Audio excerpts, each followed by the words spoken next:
Hello guys! What's up? So for today's video ay ipapakita ko lang sa inyo yung lugar namin dito. So sa oras na ito ay around 9 o'clock in the morning.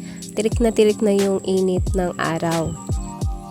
Habang pinagmamasdan ko ang paligid namin ay naiisip ko na maganda pala na tumira sa napaka mapayapang lugar.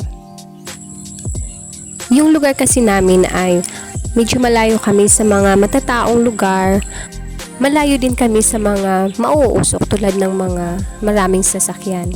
Dito kasi sa lugar namin, yung mga huni ng ibon, mga tunog ng mga alagang hayop, yun lang ang tangi mong maririnig.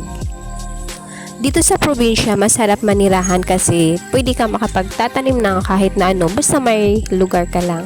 Tulad ng mga prutas, mga gulay. So ngayon guys, kukuha tayo ng papaya ngayon kasi may bunga na siya at may hinog na. Itong puno na ito ay dalawa lang yung bunga niya. Yung isa ay kinuha na namin at kinain na. Tapos ngayon medyo hinog na siya, kukunin na natin ito ngayon. So ano hinihintay nyo? Tara at samahan niyo ako.